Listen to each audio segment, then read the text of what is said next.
dia, gente, tudo bom? Meu nome é Everton, sou aluno do curso de Direito da Unifabip e estamos aqui no PROCON fazendo um trabalho extensionista da disciplina Direito do Consumidor, com a professora Luciana Rosas. Entrevistamos hoje a gerente do PROCON, Cíntia.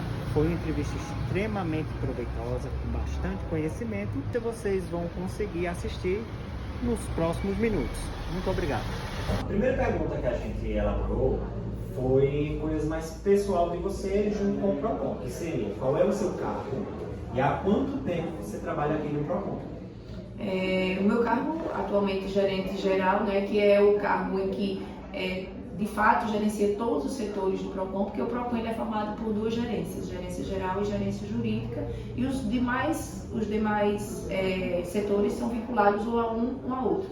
Atualmente estou como gerente geral e estou há 20 anos no PROCON. Completei 20 anos agora, dia 3 de janeiro de 2025.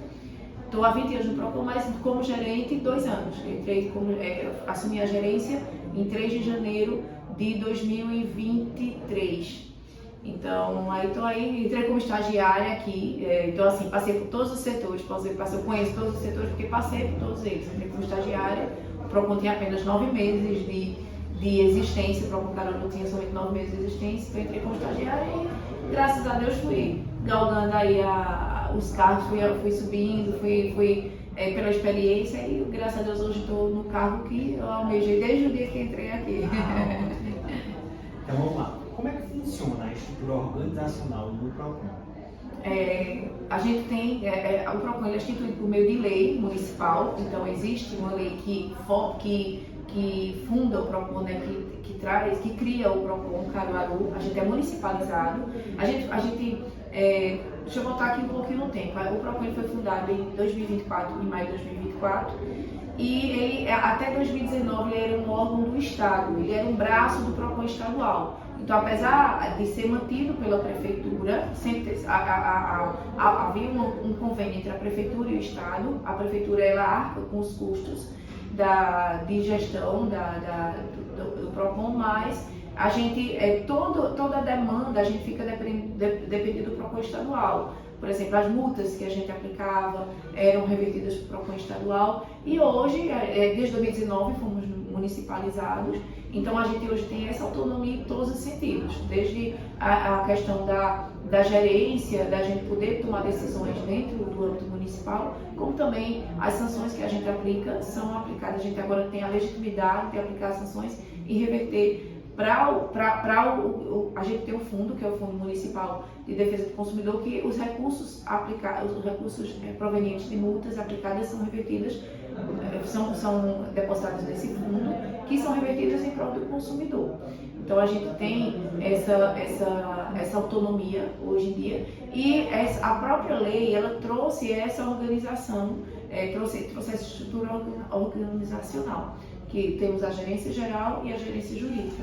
A gerência geral ela que traz hierarquicamente superior às outras, e abaixo a gerência jurídica pela qual todos os outros órgãos são vinculados: fiscalização, setor de atendimento, setor de cartório e setor de conciliação. Todos os órgãos são vinculados à gerência jurídica, que é vinculada à gerência geral. Há setores ou segmentos do mercado que costumam gerar mais reclamações?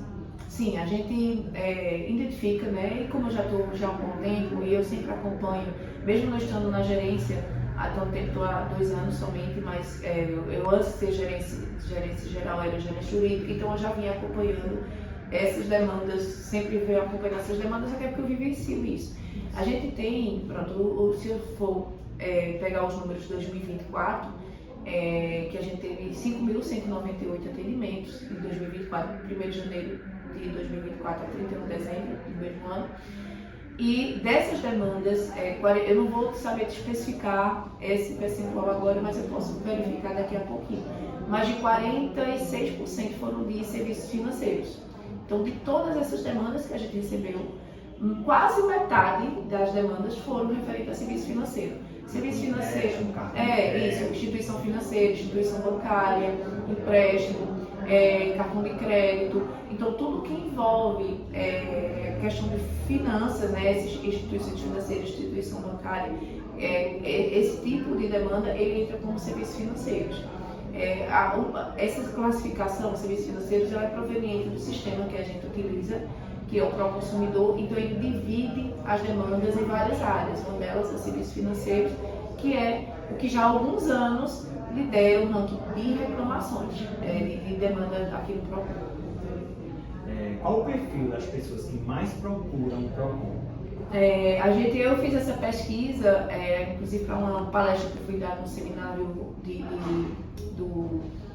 do idoso, da associação do idoso, eu não lembro agora o nome da associação, mas eu fiz essa pesquisa no fim do ano, novembro do ano passado eu fiz essa pesquisa, e a gente identificou que a maioria dos nossos atendimentos é para mulheres, assim, quem mais procura o Procon são mulheres, e da faixa etária de 35 a 50 anos. Então essa é quem demanda mais no Procon. Mas aí posteriormente temos os idosos assim que tem assim, eu não sei como é que está o atendimento, ainda não foi aí, mas você vê que tem muitos idosos. Mas por quê? Porque são, infelizmente, são os que mais são lesados. Por quê? Porque isso já traz, já vem um reflexo dos números da gente em questão financeira e serviços financeiros, porque são os que mais são lesados em referente a descontos indevidos. Então, infelizmente, a gente hoje tem um vazamento de dados muito, que é bem grave, né? Isso não cabe na esfera do Procon, mas isso abrange algo muito maior. Não é só esfera de direito do consumidor, mas direito ao sigilo dos nossos dados, em todos os sentidos. Então a gente vê que são as pessoas que mais são lesadas, são os idosos. Mas assim, a gente vê esse número, esse quantitativo maior de questão de mulheres de 35 a 50 anos, mas porque talvez seja uma parcela maior da população. Mas posteriormente o que chama muita atenção da gente é essa questão de idosos buscarem muito. Por quê? Porque já reflexo dessas demandas de serviço financeiro, porque os que são mais lesados. Em quais casos o consumidor deve procurar o Procon antes de tentar resolver diretamente com a empresa? A orientação que a gente passa é sempre procurar o fornecedor antes. A gente sempre traz essa escala de tentativa de resolução. Então, se o consumidor entendeu, se deparou com alguma situação que ele tenha dúvida, ou até mesmo que houve de fato a lesão, ele procurar primeiro sempre o fornecedor. E caso o fornecedor apresente qualquer resistência a essa pretensão dele, ele pode procurar o Procon diante dessa resistência, né? O Procon ele intervém a partir de uma resistência. Muitas vezes o consumidor procura o Procon antes de sair, quando ele quer simplesmente uma orientação. Ele está com alguma dúvida do dia a dia mesmo, até mesmo ele se deparou com alguma situação que ele quer, por exemplo, antes se precaver, ele quer primeiro ter uma orientação antes de procurar a empresa. Então muitos vêm aqui para perguntar somente a orientação. Isso, é muito comum a gente identificar esse tipo de essa demanda atual do consumidor, porque o consumidor muitas vezes ele quer somente se orientar. Eu vou procurar a empresa agora, eu tenho conhecimento que eu preciso procurar a empresa antes, mas antes de procurar a empresa eu quero saber até onde vai o meu direito. Eu quero entender o meu direito para poder brigar por ele. Então a gente tem o Procon ele não é só um órgão de reparação, não é um órgão somente de intervir quando há uma efetiva lesão, mas é um órgão de orientação. A natureza do Procon é de orientação, de educação e de reparação, de dar essa consciência em relação ao direito dele. E assim, a gente faz um trabalho muito amplo em relação a essa orientação, porque o consumidor orientado, não só o consumidor, mas o fornecedor orientado, ele vai ter o respaldo para buscar os seus direitos, ele vai ter como entender o seu direito, e o fornecedor ele vai respeitar os direitos do consumidor. Então a gente tem esse trabalho de educação, de orientação, a gente faz palestras, a gente leva isso ao consumidor. Agora há pouco mesmo a gente lançou essa cartilha, que é de golpes virtuais, que é para trazer essa orientação para o consumidor, para que evite que ele caia em ciladas, que a gente vai lançar, a gente lançou agora essa cartilha no Dia do Consumidor, que a gente, apesar de ser no dia 15 de março, mas fizemos uma ação no dia 17 de março e na ação lançamos essa cartilha, que é para orientação. Então a gente faz um trabalho muito amplo de orientação para o consumidor, não só no dia a dia da gente aqui, no nosso WhatsApp, que a gente, como a gente tem atendimento ao WhatsApp e é muito acessível, então hoje em dia a gente tá no banco, quer saber, tá esperando, tá no médico esperando, mas eu tô com dúvida, eu vou de casa mesmo, pergunto. Então a gente faz esse trabalho de orientação e a gente tenta trazer isso para o consumidor, da necessidade de consciência, de educação, de orientação do seu direito para que ele possa, ele não entre, infelizmente ainda acontece muito de o acesso à internet ser muito amplo, ter muitas páginas que trazem desserviço, que trazem realmente orientações inadequadas, então o consumidor muitas vezes ele até briga por algo que não tem. Então assim, o PROCON é um órgão muito sério que traz é um nome muito forte, inclusive, para que a gente dê essa orientação de forma correta, de forma que traga efetivamente o que a legislação impõe.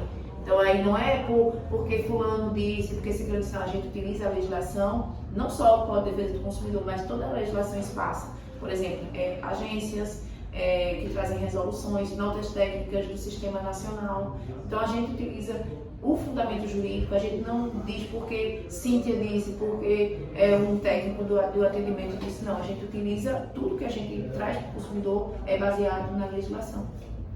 Existe algum procedimento que o consumidor deve seguir antes de procurar o PROCON para registrar uma reclamação? Como funciona esse processo de registro em uma reclamação? É ideal sempre, como eu falei anteriormente, que procure primeiramente o fornecedor, mas aí se houve aquela pretensão resistida, aquele fornecedor não trouxe uma resolução adequada para o consumidor dentro do que a legislação possibilita. Então, o consumidor ele deve procurar o PROCON. A gente tem vários canais, a gente hoje dispõe de vários canais de forma de que cada vez mais a gente possa colocar o PROCON junto do cidadão para que ele possa registrar sua demanda. Atualmente, a gente tem o atendimento presencial e o atendimento online. O atendimento presencial, a gente atualmente trabalha com agendamento em virtude da alta demanda que a gente recebe. Então, o consumidor que simplesmente ele não precisa constituir advogado, ele simplesmente pode procurar o PROCON, é um serviço gratuito e é um serviço de fácil acesso à população, é bastante acessível. E a gente a nossa sede, inclusive, fica no centro de Caruaru para que traga essa possibilidade de acesso a todos. E o consumidor chega, assim, faz o agendamento dele, inicialmente ele vem, busca essa orientação, a gente vai identificar se é uma relação de consumo, se o que ele está pleiteando cabe ao PROCON, porque muitas vezes, apesar de ser relação de consumo, mas foge da alçada da gente, por exemplo, indenização, a gente não pode pleitear, a gente não tem como pleitear indenização no PROCON, porque se trata de uma decisão de caráter condenatório, de cunho condenatório. Só quem pode condenar é o judiciário, o PROCON é o conciliador. Então a gente vai buscar um atendimento de forma que aquela lesão ao direito do consumidor seja cessada, seja regularizada e havendo alguma reparação em virtude da regularização, para que volte ao status quo. Então a gente busca para que isso retorne, para que o consumidor busque essa reparação imediata. Então, lá o consumidor vem, registra a reclamação dele. A gente tem um atendimento preliminar que é muito eficiente. O atendimento preliminar nada mais é do que esse atendimento que vocês veem aqui na frente. E o consumidor, muitas vezes, eles têm essa demanda resolvida em atendimento preliminar, que é um atendimento que é feito sem a necessidade de abertura de processo administrativo. A gente tem, a gente chama o que a gente chama de PROCONfone, com várias empresas. As empresas de âmbito nacional, que tem abrangência nacional, bancos principalmente, administrador de cartão de crédito, varejista, empresas varejistas, eles disponibilizam um atendimento que a gente chama de PROCONfone, que são atendimentos voltados exclusivamente para PROCONs, em que traz uma resolução mais rápida para o consumidor, sem a necessidade de abertura de processo. Desses 5.198 atendimentos que fizemos em 2024, desse quantitativo, somente 603 viraram processos. Ou seja, mais de 5.198, mais de 4.000 atendimentos foram resolvidos no atendimento preliminar. Uma fase inicial. E somente consegue chegar a uma conciliação sem a necessidade de processo. Então, ou consegue resolver na mesma hora que o consumidor vem, ou até mesmo com prazo de 10 dias, que é o prazo que a lei estabelece para apresentar a resposta ou resolução. Então, a gente consegue dar uma tratativa adequada para o consumidor em torno de 10 dias, E não sendo possível, a abertura de processo, que é um pouco mais demorado, mas a gente consegue dar essa tratativa para o consumidor. E temos o nosso atendimento pela nossa plataforma online, que o consumidor, do mesmo jeito que faz o atendimento presencial, pode fazer pela nossa plataforma, que é no site da prefeitura. O consumidor registra sua reclamação, não precisa nem vir ao PROCON, só precisa vir na necessidade de uma abertura de processo de comparecimento e audiência. Mas todo o atendimento é prestado de maneira remota, então isso traz para o Isso consumidor. já facilita para aqueles que têm uma vida muito corrida, que não ia poder ficar muito tempo aqui. Isso, questão do pessoal que trabalha no mesmo horário que o PROCON está funcionando, então muitas vezes não pode vir. Então o atendimento online, ele é a mesma coisa do atendimento presencial. A diferença é que o consumidor vai fazer remotamente, então é a mesma eficácia, então são os mesmos procedimentos adotados. Então é um atendimento, a gente desde 2020 que implantamos, na verdade 2021, foi no meio da pandemia que implantamos foi implantada, a prefeitura implantou esse atendimento online e como deu muito certo, permanecemos. Então é um atendimento que a gente pode trazer para o consumidor presencial e remotamente, mas ambos eles têm o mesmo objetivo, que é chegar a uma conciliação. Como os consumidores podem se proteger contra golpes e fraudes financeiras, especialmente no ambiente digital? Pronto, aqui a gente cola aqui com o que a gente trouxe nessa cartilha. São várias dicas, são os principais golpes que temos aqui na cartilha, justamente para o consumidor se precaver. No ambiente digital, assim, a gente trazendo de uma forma bem sucinta, o que a gente traz, o que a gente bate na tecla é não clique em links.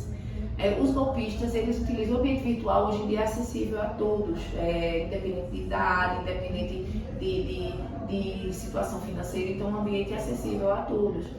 E, infelizmente, os golpistas se utilizam desse amplo acesso, e se utiliza, infelizmente, ainda de uma deficiência na questão dos dados, dos nossos dados, do sigilo dos nossos dados. Apesar de ter aí a LGPD, mas infelizmente a gente se depara com situações em que a gente vê até na mídia que vendem os nossos dados já estão sendo comercializados. Por quê? Porque são utilizados para fins ilícitos, não só para a questão consumerista, por exemplo, fazer um empréstimo sem um consentimento, o consumidor não a contratou, mas aparece o empréstimo em nome dele, porque tiveram acesso a esses dados. Mas também para golpes, realmente, por exemplo, o golpe do WhatsApp, que é algo, apesar de não haver a relação de consumo, mas é algo muito corriqueiro, porque a partir do vazamento desses dados, e a partir de ainda o consumidor ele não ter essa adequada orientação, ele clica em links, ele fornece dados, fornece senhas, fornece códigos que são recebidos no âmbito privado dele, no celular. Então a gente, de forma assim, muito resumida, a maior forma do golpista chegar ao cidadão, ao consumidor, é por meio de links. Então, se receber links por SMS, por WhatsApp, por e-mail, se receber ofertas de lojas atrativas demais, fora da realidade. É muito comum também ligação, dizendo que é do banco. Isso, e dizendo que vai pegar o teu golpe do que a gente chama de golpe do mototáxi, que eles têm acesso às informações daquela pessoa que tem um cartão do banco, por exemplo, Banco X. Então, diz, a gente é do banco tal, tá vendo uma clonagem no seu cartão, a gente vai aí buscar, mande o cartão e a senha. Então, muitas vezes isso acontece muito com o idoso. São os mais vulneráveis. São mais vulneráveis e são os mais que acreditam, que trazem essa ingenuidade, acreditando que eles realmente se trata do banco dele. Só que o banco não entra em contato dessa forma, o banco não pede cartão, o banco não pede senha, o banco não pede código verificador. Até porque o banco já tem esses dados e havendo a clonagem, o consumidor muitas vezes recebe a identificação, recebe essa notificação, mas o que é que a gente orienta? Receber alguma notificação de banco X, por exemplo, você tem aquele banco, diz que estão sendo feitas compras no seu cartão, então o consumidor tem aquele cartão e se assusta, porque diz, não estou fazendo essa compra, então ele vai, clica naquele link ou liga para o 0800 que foi fornecido no SMS, e é justamente o link que o bandido está esperando a ligação dele. Pessoalmente no banco para ver se é ou ligar para o canal oficial, não ligar para o 0800 que está naquele SMS. Mas aí ele vê no cartão dele qual os 0800 do meu banco, então ligar diretamente para o banco e não para os números que são fornecidos por meio de link, por meio de SMS, de e-mail. Então sempre entrar em contato pelo oficial. Tem o golpe do site clonado, você identifica ali em rede social uma oferta muito atrativa de um produto, e aí ele vai, clica naquele link e conecta com um site clonado. Então são várias dicas, várias necessidades que o consumidor tem de ficar atento. Por exemplo, pagar a fatura segunda via, muitas vezes você vai no buscador, vai no Google, vai digitar lá o endereço. Os golpistas, eles patrocinam links para direcionar para um site fraudulento, que é igualzinho, por exemplo, ao plano de saúde. Você atrasou seu plano de saúde, o pagamento da mensalidade, mas aí vai pagar, vai tirar o boleto pelo site, em vez de digitar o endereço, vai no site de buscas. E eles, infelizmente, eles têm todo esse aparato de conhecimento, esse conhecimento de saber que você vai clicar no primeiro link, que é o que ele patrocinou. Então você é direcionado para um site clonado que vai gerar um boleto que não vai para, por exemplo, o plano de saúde. Vai para a conta dele, que geralmente é conta laranja, já é uma conta de laranja que nem é, que essa pessoa, o dono da conta, nem sabe que essa conta existe. Enfim, é todo um mecanismo que, à medida que os PROCONs, a polícia, à medida que a legislação vai avançando, eles também avançam. Então, infelizmente, quando a gente está dando passo, eles já ganham dois. Então, é algo que a tecnologia trouxe muita facilidade para a gente, mas infelizmente ainda no bandido. Por isso que é importantíssimo que o consumidor venha a se precaver, que ele tenha essa informação de buscar sempre páginas oficiais, não clicar em links, então a gente sempre orienta nesse sentido. A próxima. Como o PROCON lida com empresas que descumprem o Código de Defesa do Consumidor? E quais são as sanções que podem ser aplicadas a essas empresas infratoras? Eu vou dividir essa resposta em duas, né? A gente tem o trabalho de fiscalização, que a gente recebe denúncias dos consumidores e a gente encaminha a fiscalização para deflagração daquela lesão no local. Então, a nossa fiscalização ela tem atuação em toda a cidade de Caruaru. E, por exemplo, você liga, o consumidor denuncia no nosso WhatsApp que Mercado X está vendendo produtos vencidos. Então a gente encaminha a fiscalização ao local. Então há necessidade de se observar um dispositivo legal, que é o decreto 2181, que é o que rege, de 97, que é o que rege esse trabalho de fiscalização. A gente, obviamente, os atos da administração são vinculados à legislação, então a gente precisa observar essa legislação.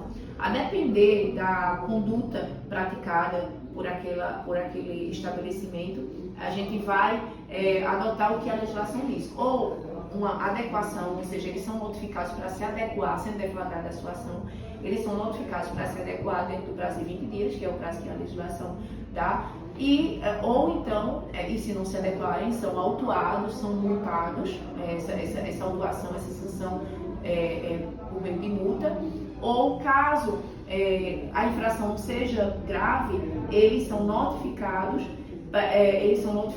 para essa questão da prática não grave, que eles são notificados para se adequar e se precisa se adequar dentro de 20 dias. Agora, se a conduta for grave, por exemplo, alimentos vencidos, está sendo comercializado alimentos vencidos, então é uma conduta que ela coloca em risco a saúde do consumidor, a saúde e a vida do consumidor. Então, aí nesse caso, a gente não utiliza a dupla visita, a gente não estipula prazo para essa adequação, a gente já autua, já notifica diretamente para a autuação propriamente dita, para a multa.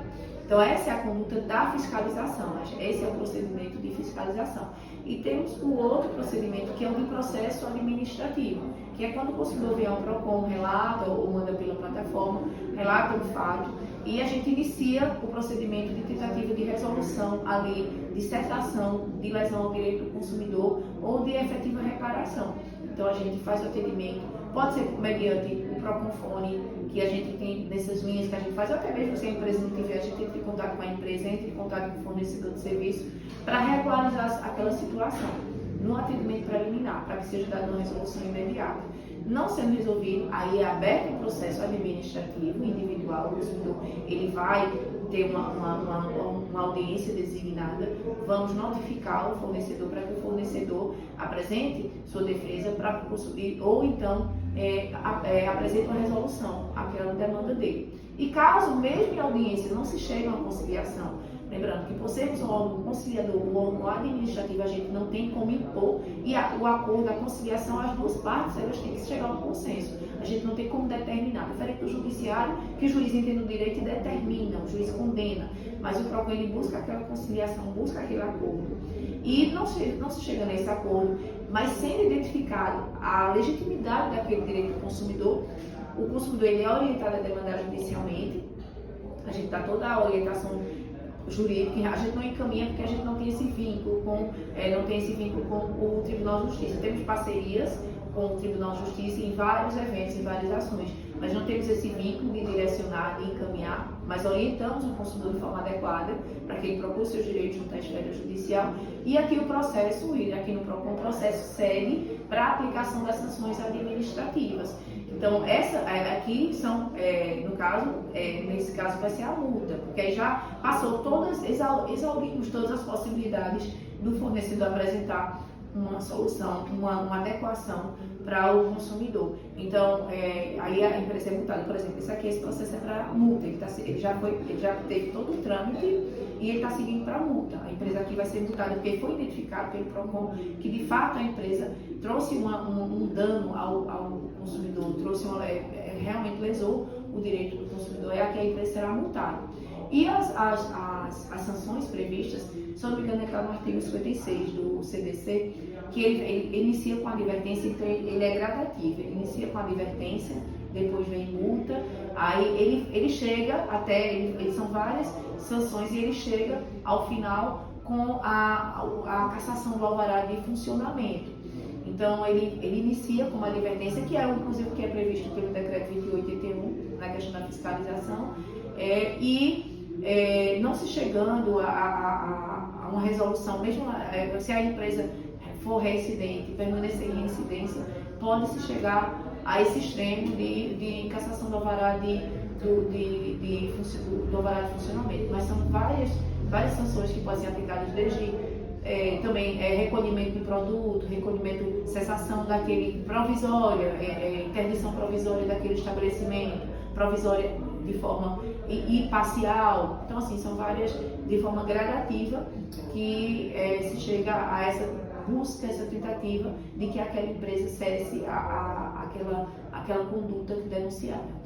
Eu tenho uma dúvida que vai virar pergunta. Você falou referente às penalidades, multas, essas coisas. As multas, elas têm alguma tabela pré-definida de valores ou vai depender da gravidade? Qual é o parâmetro que se dá o valor da multa aplicada? Não tem uma tabela, né? Isso vai de acordo com cada PROCON, com cada órgão julgador, no caso, quem julga as nossas demandas de fiscalização e de processo administrativo é a gerência jurídica.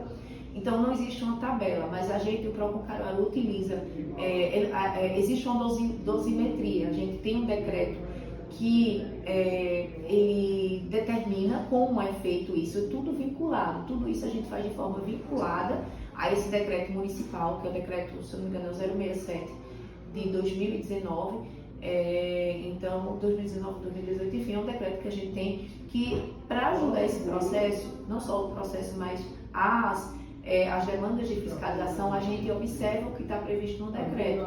Então, o que é que a gente utiliza para a dosimetria? A gente utiliza a capacidade financeira do fornecedor, a gente utiliza a gravidade da infração, porque eles são divididos em grupos. A gente utiliza como atenuantes e agravantes, por exemplo, se o infrator é reincidente, se o infrator é primário, se aquela lesão foi em detrimento de menor de 18 anos ou idoso, que aí são os vulneráveis, né, os que trazem ou hipervulnerabilidade, se o fornecedor agiu com dolo. Então, são várias situações em que são observados e que estão previstas no decreto que a gente utiliza para fazer essa dosimetria da sanção, né, da multa. Algumas vezes, essa dosimetria, quando a gente faz o cálculo, ultrapassa, fica demasiadamente como é que se diz, desproporcional à lesão ocasionada. E nesse caso, a gente utiliza, com base também nesse decreto, a gente utiliza a possibilidade de utilizar os princípios da razoabilidade dos atos da administração pública. Então, se ultrapassasse observando esses requisitos, ultrapassar a pena base, ficar um valor excessivo, né, tragar algo que seja desproporcional, a gente busca a lucidez dessa pena base, a gente busca a razoabilidade e aplica de acordo com o patrimônio lesado do consumidor. Para a gente finalizar aqui com a última pergunta, que conselho você daria para que os consumidores se protejam de práticas abusivas e façam valer seus direitos no dia a dia? Hoje em dia a gente traz muito essa questão da consciência do direito, né, da conscientização do consumidor, o seu papel fundamental em todos os sentidos, desde que move a economia, todos nós somos consumidores, né? Então, desde o papel de mover a economia, de saber que ele ali é quem tem o poder de barganha, ele é que pode dar essa tratativa, ele é quem sustenta, né? Os fornecedores eles são movidos pelos consumidores, eles precisam dos consumidores. Então, uma empresa que tem essa consciência do direito do consumidor, a tendência é que respeite, né, que traga essa tratativa e buscar respeitar os direitos do consumidor, mas o consumidor, em contrapartida, o ideal é que ele tenha essa consciência do seu direito. Não só o seu direito de fiscalizar, mas também o seu direito de entender até onde vai os seus direitos e suas obrigações. A gente antes, vocês são novinhos, vocês não vão ter ciência disso, mas antes mas você já pode ter escutado falar nisso, que diz, o cliente tem sempre razão. Não, não é bem assim, não é absoluto, nada do direito é absoluto, na verdade, né? Então, tudo depende. Então, mas aí o Código de Defesa do Consumidor, ele restabelece essa realidade, ele restabelece o que há necessidade de que não há essa questão do direito absoluto. Apesar do Código de Defesa do Consumidor, muitas vezes as pessoas têm essa ilusão, mas o que o Código de Defesa do Consumidor traz é nada mais do que o equilíbrio das relações de consumo.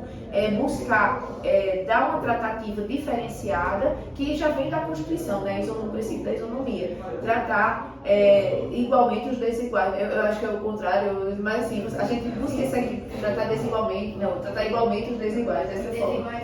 Mas eu não lembro agora o princípio, o textinho do princípio da isonomia, mas ele busca trazer esse equilíbrio na balança de uma relação jurídica. Enquanto o Código Civil todos estão de forma igualitária, eu vou demandar contra você, então a gente vai regir o quê? Pelo Código Civil. Então a gente está em par de igualdade em relação a uma demanda judicial, a uma demanda administrativa, mas o Código de Defesa do Consumidor ele traz esse equilíbrio.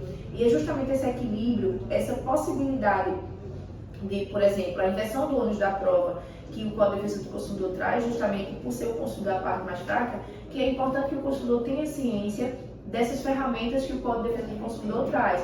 Mas ele também, a partir dessa consciência, ele saber exercer os seus direitos, ele ter como buscar esses direitos. Então não é, muitas vezes acontece, rapaz, eu vou procurar meus direitos, não vou procurar a justiça, porque demora isso aqui, não. Então o que a gente traz para o consumidor, para que ele não caia em práticas abusivas, não caia em golpes, não caia em situações em que ele fique, que traga um efetivo dano a ele, evite, no caso, essa questão da consciência, de buscar se informar, ler contratos. Muita gente, chega tanta gente aqui que se vincula e o consumidor tem que ter essa consciência de que uma vez que somos pessoas capazes, civilmente, e que há um contrato assinado de forma voluntária, o consumidor está se vinculando àquela demanda. Então é importante que leia. Se não tem essa informação, se não tem esse conhecimento técnico para saber o que é que está assinando, traga para o PROCON, leve para algum conhecido que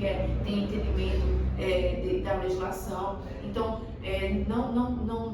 não haja por impulso, não busque não haja por impulso. E esse não agir por impulso, ele traz também a questão financeira, que muitas vezes a gente sabe que cartão de crédito, cheque especial, infelizmente o Brasil tem um dos juros mais altos do mundo, mas aí o consumidor muitas vezes acreditando que está agindo ali de forma consciente, mas às vezes ele está agindo por impulso e cai em armadilhas que, apesar de serem abusivos, mas não são ilegais os juros. Eles são autorizados pelo Banco Central. E o consumo dele entra aí numa que a gente chama de bola de neve, né? Conhecida bola de neve, por exemplo, o cartão de crédito. Então, o consumidor que ele tem essa consciência de seu direito, ele tem a consciência de seu poder financeiro em todos os âmbitos, desde a questão de seu orçamento, até onde vai seu orçamento, até a questão financeira, que é ele que tem o poder de barganha, de pesquisar. A gente sempre traz essa questão da pesquisa,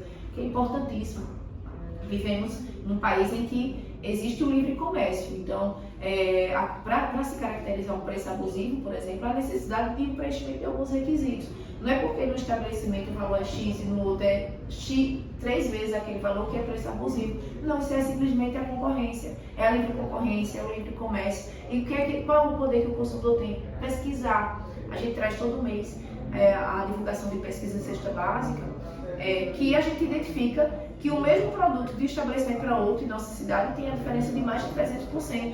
É preço abusivo? Não, não é preço abusivo. É somente a livre concorrência. Então o consumidor ele vai se precaver disso fazendo o quê? Pesquisando. Ele vai ter conhecimento, ele vai, não vai cair em problemas com contratos fazendo o quê? Lendo o contrato. Ele não vai cair em práticas abusivas de comércio, sabendo o que, por exemplo, o prazo que se tem para uma troca de produto mútuo. Então, ele tendo conhecimento de seus direitos e praticar isso diariamente e não agindo por impulso, e até mesmo buscando o PROCON em seus diversos canais, buscando essa orientação, ele vai entender o seu direito, ele vai praticar, vai exercer o seu direito e ele vai possivelmente divulgar esse direito corretamente. Ele vai transmitir até onde vai o direito daquele seu colega, daquela pessoa, daquele seu parente.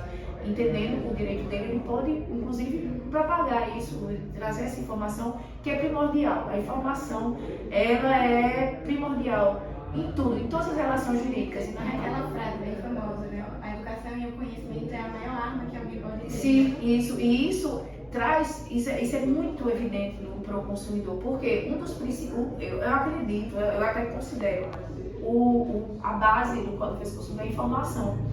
É informação que o fornecedor tem a obrigação de dar, sim, mas o consumidor também tem que ter esse cuidado, ele tem que ter essa cautela na informação, porque muitas vezes ele assina um contrato que está lá a informação, mas como ele não leu, ele pode, assim, para que seja caracterizado com cláusula abusiva, isso inclusive deve ser demandado judicialmente, mas assim, até que o consumidor consiga reverter uma cláusula abusiva de contrato que ele assinou, ele ali já incorreu em tanto prejuízo para ele, já foi tão desgastante para ele, que muitas vezes ele até deixa para lá, aquilo que é o que muito machuca a gente que é do PROCON, que é quando o consumidor diz, vou deixar para lá, não sei o quê, porque isso é muito ruim, porque aquele consumidor que deixou de reclamar, aquela empresa ela vai estar lesando, não é só aquele consumidor, mas vai continuar trazendo uma conduta inadequada para outros consumidores. Né? Por isso que é muito importante o consumidor ter essa consciência de seu direito e ter a consciência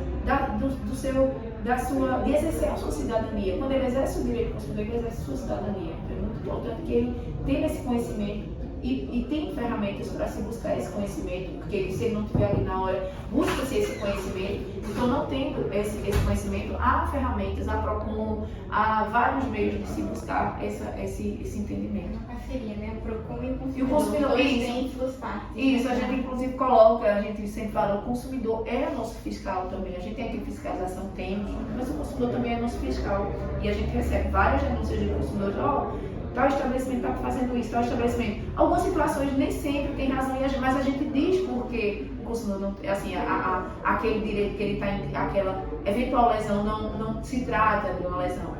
Mas o papel do PROCON é esse, é orientar também. Mas aí quando é identificado que a empresa está agindo de forma inadequada, a gente caminha a fiscalização, a gente faz que aquela sessão, aquela lesão cesse. Mas a gente também faz esse trabalho de orientação, de educação, para que o consumidor tenha essa consciência e evite ser lesado, né? Evite que tenha seus direitos violados. Muito obrigada, Sim. Oi, pessoal. Me chamo Laura Manoeli e já finalizamos a entrevista com Cíntia. Viemos aqui agradecer imensamente a disponibilidade dela e as informações valiosíssimas que ela nos ajudou aqui no trabalho. Tenho certeza que isso vai enriquecer muito o conhecimento de vocês e o nosso projeto. Agradeço novamente